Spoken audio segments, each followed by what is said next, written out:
आज सकाळी महाराष्ट्र राज्याचे लाडके उपमुख्यमंत्री माननीय अजितदादा पवार यांचं बारामती या ठिकाणी विमान अपघातामध्ये निधन झालं.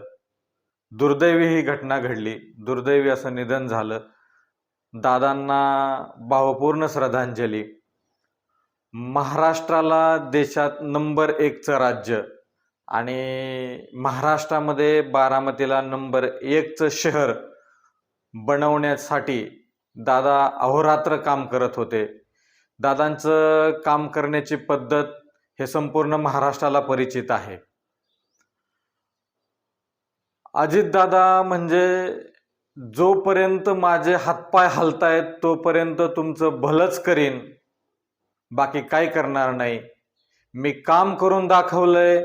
मी कामाचा माणूस आहे. मी कामाचाच माणूस आहे असं ठासून सांगणारे डॅशिंग नेते. काम होणार असेल तर होणारच आणि होणार नसेल तर कोणाचा बाप जरी आला तर होणारच नाही असं ठासून सांगणारे दिलदार आणि दमदार नेतृत्व म्हणजे अजितदादा पवार. अजित पवार महाराष्ट्राचे लोकनेते होते.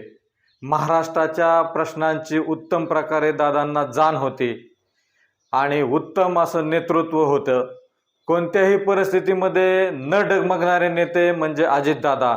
अशा प्रकारचं नेतृत्व तयार व्हायला अनेक वर्ष लागतात.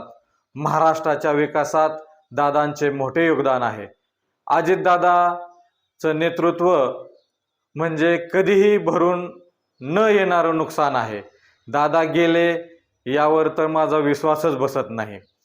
बारामतीकरांसाठी तर ते आमचे कुटुंब प्रमुखच होते. दादा गेले यावर आमचा विश्वासच बसत नाहीत. दादा बारामतीकर तुमचं योगदान कधीच विसरणार नाहीत.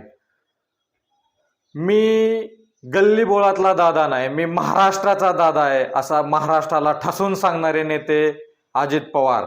माझा काका लय मोठा आहे, मी कुणाला घाबरत नाही असं कौतुकानं सांगणारे सुद्धा अजितदादाच आहेत. दादा तुम्हाला पुन्हा एकदा भावपूर्ण श्रद्धांजली. बारामतीकर तुमचं योगदान त्यांच्या आयुष्यात कधीच विसरणार नाहीत. दादांना पुन्हा एकदा भावपूर्ण श्रद्धांजली.